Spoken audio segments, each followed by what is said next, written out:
अस्सलाम वालेकुम, मेरा नाम डॉक्टर किरण है और आज जो टॉपिक हम डिस्कस करने जा रहे हैं वो है लूज़ मोशन या डायरिया या पतले पखाने।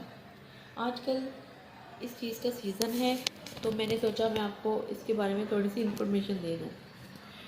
लूज़ मोशन जब बच्चे को स्टार्ट होते हैं तो बच्चे के अंदर जो सबसे बड़ा ख़तरा होता है वो पानी की कमी का है, और पानी की कमी ना हो जाए इसके लिए आपने घर में ही उसको ORS पिलाना शुरू कर देना है। ORS लो स्मॉलर ORS मार्केट में अवेलेबल है। उसका एक पैकेट 1 लीटर पानी में आप ऐड करके जमा डाल के उसे मिक्स कर लेंगी और थोड़ा थोड़ा करके बच्चे को पिलाती रहेंगी।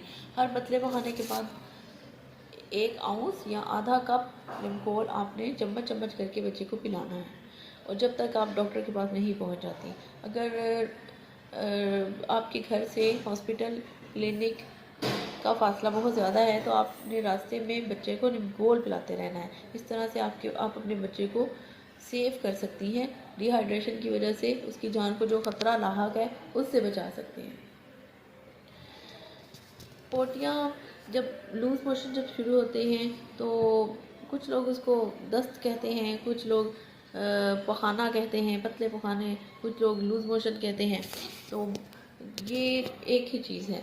तो इसमें आपने बच्चे को ये देखना है, साथ में अगर उल्टियाँ भी हैं तो उल्टी के लिए, उल्टी से डिहाइड्रेशन होने का इम्कान बहुत ज़्यादा बढ़ जाता है।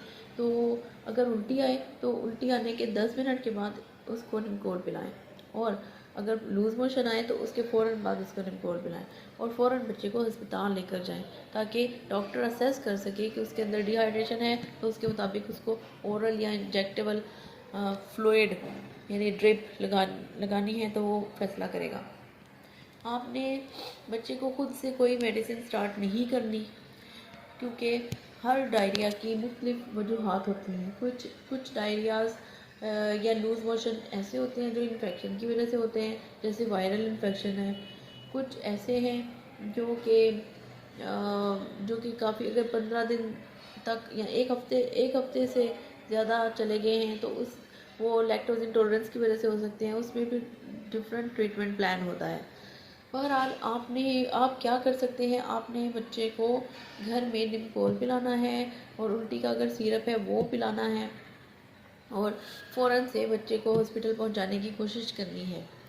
और अगर बच्चे को बुखार हो रहा है तो उसको पट्टियाँ करनी है, और फिर उसके बाद उसको बुखार का सिरप अगर घर में पड़ा है तो वो पिलाना है। लेकिन खुद से कोई भी मेडिसिन स्टार्ट नहीं करनी। बुखार की मेडिसिन तो आप दे सकते हैं लेकिन कोई एंटीबायोटिक अपनी स्टार्ट नहीं करनी, और फिर आपने हॉस्पिटल आना है। घर में जो आप असेस कर सकते हैं कि बच्चे को पानी की कमी हो रही है, वो आप फ़ौरन बच्चे को देख के पता चल जाता है। जैसे कि बच्चे की आंखें बिल्कुल ड्राई हो जाती हैं, उसमें उसको रो रहा होता है लेकिन आंसू नहीं आते। उसके सर पे एक गड़ा होता है, उसको यूँ पीछे से आप चेक करेंगी इस तरह से। अगर वो नीचे को चला गया है, डिप्रेस हो गया है, तो इसका मतलब है पानी की कमी है। और इस सूरत में, और उसका अगर यूरिन नहीं कर रहा बच्चा, तो ये एक बहुत डेंजरस कंडीशन है और इसमें बच्चे का सांस भी ख़राब हो सकता है। तो इस सूरत में बच्चे को फ़ौरन हॉस्पिटल लेके जाना ज़रूरी है। तो प्यारी बहनों और आप लोगों से यही रिक्वेस्ट है कि हमारे तक पहुंचने से पहले आप क्या कर सकती हैं इस पे गौर करें, ताकि डॉक्टर या हॉस्पिटल में पहुंचने से पहले बच्चे को पानी की कमी इस कदर ना हो जाए कि बच्चे को कोई दौरे झटके शुरू हो जाए या उसकी जान चली जाए।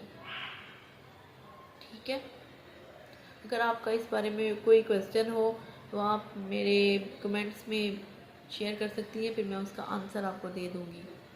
शुक्रिया।